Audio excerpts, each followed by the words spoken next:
Olá, seja bem-vindo à terceira aula do quarto módulo. Eu sou o Diego Cerqueira. Nessa aula a gente vai falar sobre ferramentas. O nosso objetivo é que você tenha um conjunto de ferramentas que você possa utilizar para manter a sua privacidade e a sua segurança durante a navegação. E mais importante, por que eu acho que vocês deveriam utilizar, enfim, quais são as suas principais funcionalidades. Para começar, a gente vai falar sobre a primeira ferramenta, que é a autenticação de dois fatores. Para quem nunca escutou o que é a autenticação de dois fatores, ela é bem simples. Imagina que para acessar um serviço de internet, seja uma rede social, seja um site, seja qualquer mecanismo de autenticação, normalmente a gente utiliza usuário e senha. Então, o usuário às vezes é um login, é o seu e-mail, é uma quantidade de números específicas, pode ser a sua conta, o número da conta do banco, se você está fazendo uma interação com o banco, por exemplo. Mas, quando a gente fala da autenticação de dois fatores, lembre-se que existem dois passos, né? Basicamente são dois passos, que significa que em inglês eles chamam de Two-Factor Authentication. E isso para dizer que, além de você utilizar o usuário e senha para fazer o acesso a uma plataforma específica, você vai ter mais um passo, né? Por isso que ele fala dois passos. E esse segundo passo, ele basicamente é um outro serviço intermediário que vai adicionar uma camada de segurança para que você possa acessar esse serviço. E normalmente a gente vê como um código que vai para o seu celular ou uma mensagem que chega no seu e-mail. E esses serviços, eles são muito comuns em rede social. E se você não sabia, fica aqui a dica. Quase todas as redes sociais que a gente conhece, como Twitter, Facebook, Gmail, são plataformas que já têm esse serviço como padrão, mas a gente acaba não utilizando porque eles podem muitas vezes ser encarados como alguma coisa como mais burocrática para a gente trabalhar e acessar essas redes. Então, a maioria dos usuários não acaba acessando ou ativando essa funcionalidade, porque ela pode ser vista como um outro trabalho, ou um trabalho extra para você acessar. E aí, por que você deveria utilizar, né? Se você entendeu basicamente o porquê que a gente está falando dela, é porque ela adiciona mais uma camada de segurança dentro do seu processo de autenticação em alguma plataforma. Isso para dizer que, se por acaso algum usuário mal intencionado conseguir descobrir a sua senha, ele não vai conseguir entrar. E por que ele não vai conseguir entrar? Porque existe esse segundo passo, e esse segundo passo vai te proteger. Então, a autenticação de dois passos, ela é um mecanismo de segurança muito básico, ele é muito facinho de ser utilizado, e eu super recomendo. Eu utilizo no meu Facebook, eu utilizo no meu Gmail, eu utilizo em algumas outras plataformas que fornecem o serviço, porque é uma camada extra de segurança. E aí, vocês podem estar se perguntando, como que eu ativo isso, né? Isso vai depender justamente de cada um dos serviços que vocês estão utilizando. Se for uma rede social, por exemplo, você vai fazer alguma configuração e aí você vai escolher se vai ser um aplicativo que você vai autenticar ou um token que vai chegar no seu e-mail. E aí a forma vai variar um pouquinho de plataforma para plataforma. Mas aí fica a primeira dica de como se proteger e como construir essa navegação segura na internet. A gente vai falar agora de um ponto que é muito crucial em toda essa jornada de como se manter seguros na internet. E um desses pontos que a gente selecionou é para falar sobre navegação em redes de Wi-Fi. E aí você pode perguntar por que isso é um tópico que a gente vai abordar aqui. Se você é uma pessoa que viaja muito, se você trabalha em diversos ambientes ou faz algum tipo de acesso na sua casa, você faz acesso num café, você faz acesso em outro lugar com o seu computador, existem vários riscos que os usuários que são um pouco mais leigos, e aí a gente abre um parêntese. Os usuários normalmente de internet, eles não têm todo o conhecimento, e aí que mora o perigo, né? Quando a gente não tem um conhecimento específico sobre redes de computadores, e eu não estou dizendo que vocês devam ter, e por isso que a gente traz os especialistas aqui para falar com vocês.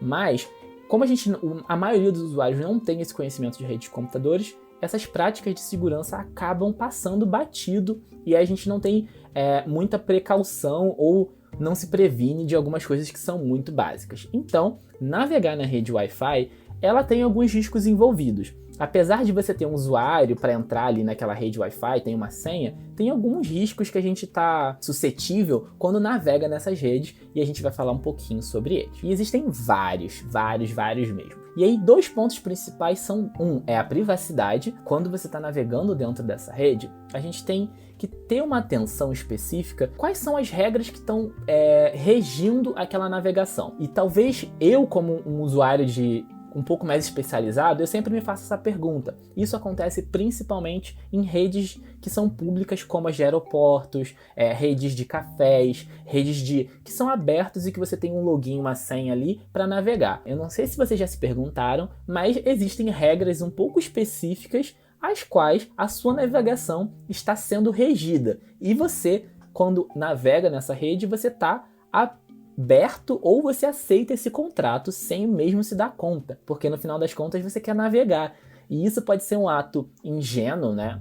Eu quero um acesso à internet, mas, na verdade, no final das contas, você está sobre algum tipo de contrato ali que, por exemplo, pode estar armazenando as informações que você busca. E o mais grave ainda é que, além de armazenar essas informações, ele pode estar armazenando e compartilhando com outras pessoas. Então, quando a gente navega dentro dessas redes, é muito importante a gente ter um pouco de ciência que existem perigos associados não só à segurança como um todo, que a gente vai falar um pouquinho mais, mas aos riscos de privacidade de quando você está navegando dentro dessas redes. Então, o primeiro risco ali está ligado com a segurança da informação, porque você está num modelo de contrato que pode estar utilizando os seus dados pessoais de navegação, que às vezes são de modo privado, né? Enfim, você não quer que as pessoas saibam o que você está pesquisando, e a partir do momento que você entra nessas redes, você pode estar, de fato, compartilhando esses dados.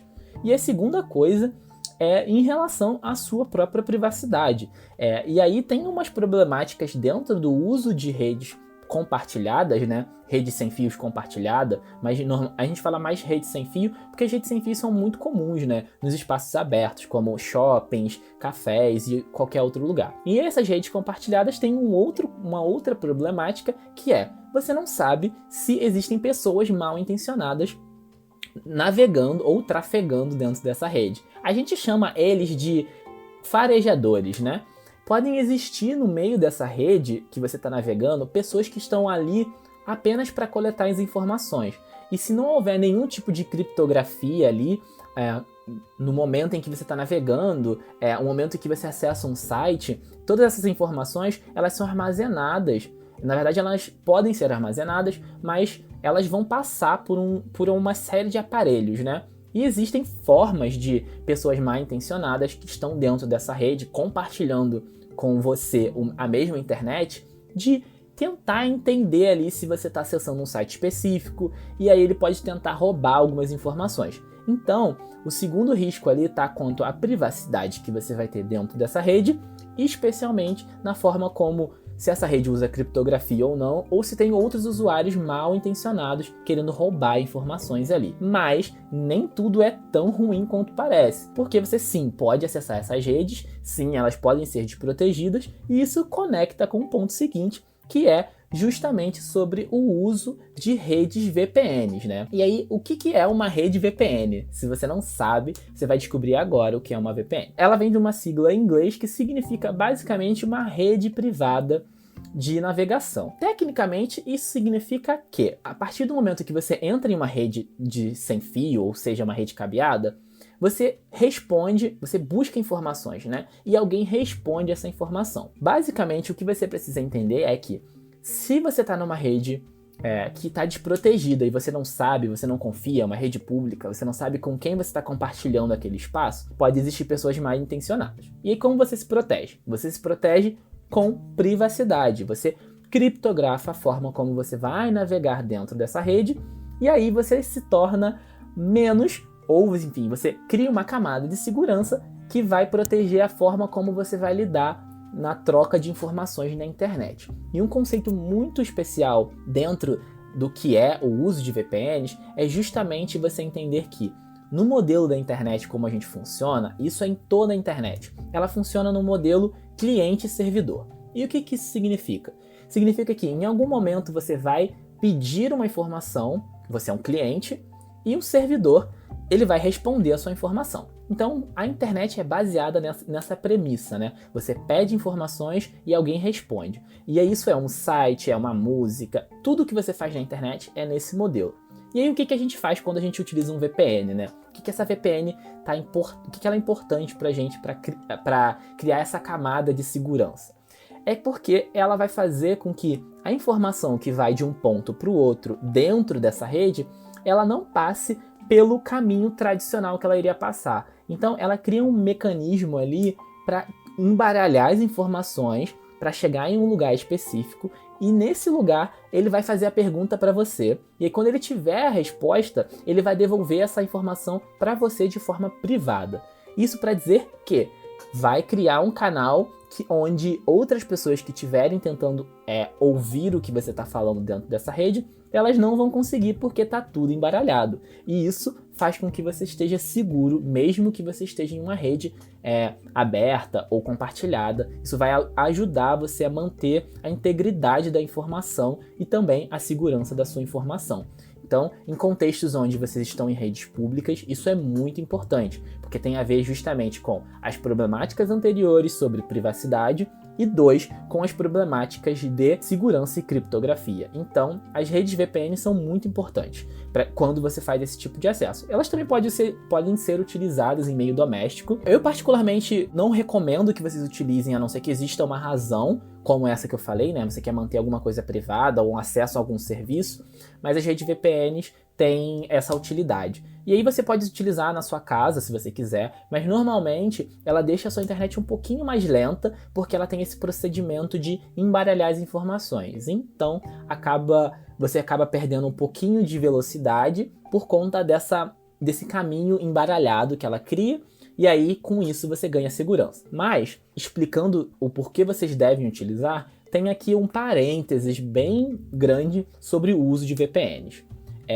E o parêntese que eu quero deixar aqui é que vocês não devem utilizar qualquer serviço de VPN. E aí é um grande alerta, assim, é uma luz vermelha. Por que vocês não devem utilizar serviços de VPNs gratuitos, qualquer um que você vê por aí? E a resposta ela é muito simples. Lembra que eu falei que quando você utiliza uma VPN, você pega a informação que está aqui, você manda para um intermediário, esse intermediário pega essa informação que você pediu e repassa para a internet. Em redes VPNs gratuitas, onde você não tem algum certo tipo de segurança, onde a sua informação está trafegando, o que pode acontecer é que a informação de um ponto ao outro, ela pode não ser criptografada, e 2, ela pode ser criptografada, mas quando essa informação chegar dentro desse intermediário, que é o serviço de VPN, ele pode fazer qualquer coisa com a sua informação, inclusive se você pensar que, eu quero acessar minha conta no banco, e aí eu vou utilizar um VPN porque eu quero ter mais segurança. Então, se essa rede VPN, ela pode simplesmente, por exemplo, armazenar as suas credenciais do banco, se for uma rede VPN que armazena as informações e se ela não utilizar nenhum tipo de criptografia, vamos imaginar assim. Isso também tem algumas questões a ver com os usos das tecnologias que o seu banco está utilizando. Claro que ele utiliza criptografia, então fica calmo. Mas pode acontecer isso. Então, o que a gente recomenda é que vocês não utilizem qualquer VPNs que vocês encontrem por aí, e existem opções no mercado que são modelos gratuitos, que a gente chama de freemium, que são modelos um pouco limitados que vocês podem utilizar, e 2, que são os modelos pagos. E aí você pode se perguntar, qual ferramenta que eu utilizo então, Diego? Dentro desse mundo, quero me proteger. O que eu devo fazer? Eu vou indicar algumas soluções, e aí abre o parêntese aqui, é que prefiram redes de VPNs que são conhecidas ou tenham uma reputação com a sua privacidade. Ou seja, escolha empresas, já que você vai pagar por alguma dessas ferramentas, escolha uma empresa que tenha essa fidelidade com manter a sua privacidade, não importe qual é o cenário, né? Que você quer manter a sua segurança de navegação, que inclui, por exemplo, que ela não armazene as informações que você trafega e que se você possa ser perseguido, por exemplo, porque você está fazendo um trabalho investigativo e alguém pede o acesso a essa informação. E aí, eu particularmente indicaria NordVPN, Avast, Norton, tem algumas soluções, mas melhor do que isso, vocês podem acessar o Privacy Tools, que é uma ferramenta que vai ajudar vocês a escolherem essa rede VPN e que vai ser baseado no que você espera ou no que essa rede VPN entrega. É um site super completo, tem várias outras dicas, então vale a pena navegar um pouquinho. Há um parêntese apenas, é que ela é uma ferramenta que está em inglês, o conteúdo que está em português nessa ferramenta é limitado, então em inglês vocês vão encontrar mais documentos, e aí eu digo para vocês que vocês traduzam, se vocês não têm o conhecimento de inglês, vocês podem traduzir através do próprio navegador com a ferramenta de tradução, que vai ser essencial para vocês escolherem essas redes VPNs. Elas são baratinhas, têm vários preços e cabem em diversos bolsos. Agora, a penúltima dica dessa aula, desse momento de compartilhamento, a gente vai falar sobre phishing. Phishing é uma técnica de iscas, né? O phishing, ele tem um objetivo muito específico, ele é uma técnica de tentar pescar você para que você caia em algum tipo de golpe virtual de roubo de informações. O phishing tem o objetivo de se passar por um serviço conhecido, ou seja, às vezes você recebe aquele e-mail na sua caixa que fala assim: o seu boleto está atrasado, clique aqui, urgente, o seu cartão foi bloqueado. Isso são tipos de mensagens, essas mensagens urgentes são mensagens que a gente tem que ficar muito atento. E eu digo isso porque eu mesmo, com os conhecimentos que eu tenho técnicos sobre redes de computadores, segurança, criptografia, privacidade e outras coisas, vindo de uma área de computação, né, porque eu tenho essa formação, a gente precisa ficar atento, porque às vezes nós mesmos, no calor da emoção ali, né, você chegou um e-mail falando que a sua conta do banco foi bloqueada e que você precisa clicar num negócio. Às vezes o nosso senso de urgência acaba falando mais alto e você acaba cometendo um ato sem pensar, né? E por isso a gente precisa estar atento a essas mensagens que são urgentes, né? E qual é o objetivo do phishing, né? Além de se passar por um serviço autêntico, que às vezes você mesmo assina, às vezes não, porque o que acontece é que essa mensagem é disparada para qualquer usuário na internet, eles ficam tentando combinações e às vezes cola com alguém, né? E aí existem clássicos como, tem uma herança para você receber e coisas do tipo. São muitos golpes, mas basicamente a técnica é a mesma. Eles querem extrair informações pessoais suas ou informações de cartão de crédito, informações de números de contrassenha, pins, tokens, para que eles possam fazer acesso e aí gastar coisas no seu cartão de crédito ou acessar a sua conta no banco e, enfim, comprar e coisas do tipo. Então, a dica aqui basicamente não deixe o calor da emoção falar mais alto enquanto você recebe uma mensagem e sempre suspeite, porque às vezes os serviços que você recebe uma mensagem é de um serviço conhecido, de um banco que você é cliente, e você confunde, né? Porque o que eles fazem, eles não sabem se você é cliente do banco X, mas eles jogam lá a mensagem. Se você clicou, você foi fisgado e você acaba passando por uma página que às vezes é muito idêntica ao banco, elas têm as mesmas características visuais do banco e você acaba sendo enganado por isso. Então desconfie de qualquer tipo de urgência que peçam na internet para vocês, principalmente por e-mails. E esses golpes avançaram tanto que eles chegam em outras plataformas, como os mensageiros, como o WhatsApp. Se vocês pensarem que nessa época de pandemia que a gente está inserido, quando a gente transporta uma grande camada de consumo e de negociação e de serviços para a internet, o WhatsApp acabou virando um grande lugar onde as pessoas acabam aplicando esse tipo de golpe, né? Manda mensagem falando que é o sobrinho, pede o dinheiro e coisas desse tipo. Então, sempre verifique a origem da informação e, se possível, cheque de onde ela está chegando, né? Ligue para o banco, ligue para o seu sobrinho, para sua prima, para sua mãe e esteja sempre atento a esse tipo de isca, porque a gente acaba agindo num momento ali de calor, de emoção, e quando a gente toma decisão sobre pressão, a gente acaba cometendo esses errinhos, tá? E aí, caminhando pro final desse encontro, a gente vai falar sobre o que fazer em caso vocês sejam vítimas de algum ataque e o que vocês podem fazer. E eu separei algum conjunto de dicas aqui de como vocês podem lidar com o processo de ai meu Deus, eu sofri um ataque, fui hackeado, e o que eu posso fazer, né? Ou aconteceu algum desses outros ataques que a gente falou. E aí tem alguns procedimentos que não são bala de prata, óbvio, porque cada caso é um caso, mas existem formas de que vocês possam reagir de forma mais ativa para quando alguma suspeita ou algum desses ataques ou vocês têm alguma conta violada. E aí a primeira das primeiras coisas é trocar as senhas. Parece muito óbvio, mas quando você tem a mesma senha em diversas plataformas, esse é o maior dos perigos, porque se uma pessoa conseguiu fazer algum dos tipos de ataques conhecidos, e aí ele pode ter obtido a sua senha por engenharia social, 2, ele pode ter obtido a sua senha porque ele utilizou uma ferramenta que conseguiu capturar a sua senha, 3, ele pode ter conseguido a sua senha porque ele hackeou, enfim, tentou, usou um ataque de força bruta, ou algum banco de dados de alguma plataforma que você assina, ou você tem um cadastro, foi vazado e lá a sua senha estava sem criptografia. E aí o que acontece? Quando alguém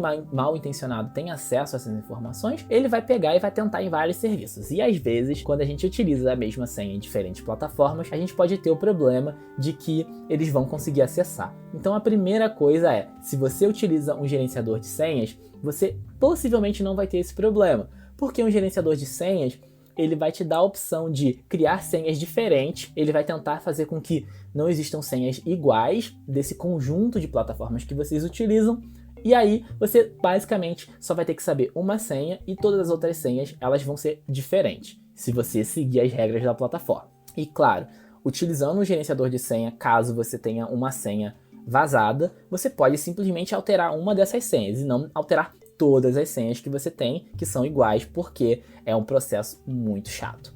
E aí a segunda dica é, fui hackeado, trocaram a senha da minha conta. Tem opções nas redes sociais muito clássicas, né? É que você pode fazer o login e bloquear acessos de outros lugares esquisitos. Então, se você teve a sua senha vazada, enfim, você foi violado o seu acesso em alguma plataforma, a segunda coisa que você tem que fazer é fazer o logout em todas as plataformas. Você vai basicamente entrar nessa senha, nessa plataforma com seu usuário e senha, se ele ainda for, você troca a sua senha e depois você pede para deslogar todos os dispositivos, e aí inclusive os seus próprios, porque você vai poder saber se com todos os seus dispositivos fora dessa plataforma, você vai poder fazer o acesso novamente com a senha nova e vai dar tudo certo. Então, esse é o segundo passo. E claro, um dos erros muito clássicos que acontecem, porque as senhas são vazadas e obtidas, é quando a gente acaba instalando programas que são de cunho duvidoso, né? Então, programas não oficiais, são soluções parecidas com a solução que você queria, você precisava de um editor de fotos, e aí você não pôde acessar esse editor, e aí você conseguiu uma ferramenta que fazia algum tipo de violação ali dessa licença, e aí você conseguiu acesso.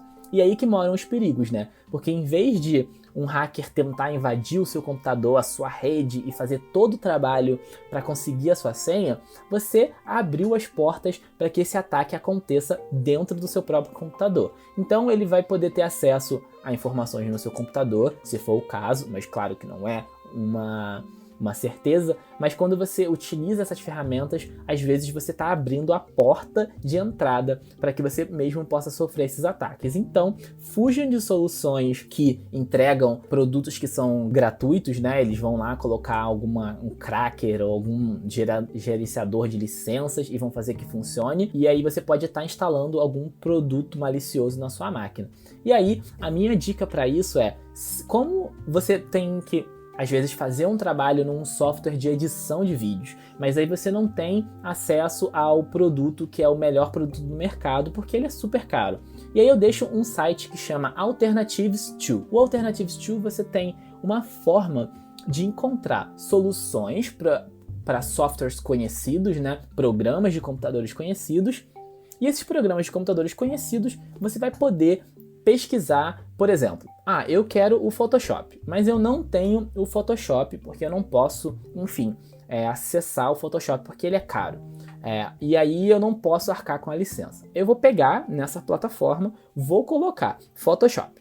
E aí ele vai listar uma quantidade de soluções baseada em uma comunidade que faz uma curadoria, e essa alternativa vai ser sugerida para o sistema operacional que você utiliza, às vezes para o celular, às vezes para o computador, e aí por aí vai. Mas ele vai sugerir alguma alternativa que é gratuita, que vão ter as funcionalidades parecidas ou muito similares às que vocês querem utilizar nas plataformas que vocês porventura não tinham acesso. Então, fica aí essa dica, como encontrar alternativas gratuitas para o que vocês precisam, em vez de instalar um software pirata no seu computador. E porque a gente já entendeu aqui que isso pode ser muito perigoso. Então, pessoal, eu espero que dentro desse conteúdo que a gente passou, eu sei que é muita informação e às vezes podem parecer um bando de palavras novas, mas calma. Eu tentei passar para vocês algumas informações de forma menos técnicas, então às vezes vão faltar algum tipo de conteúdos ali mais sólidos, mas eu dei informações o suficiente para que vocês possam tomar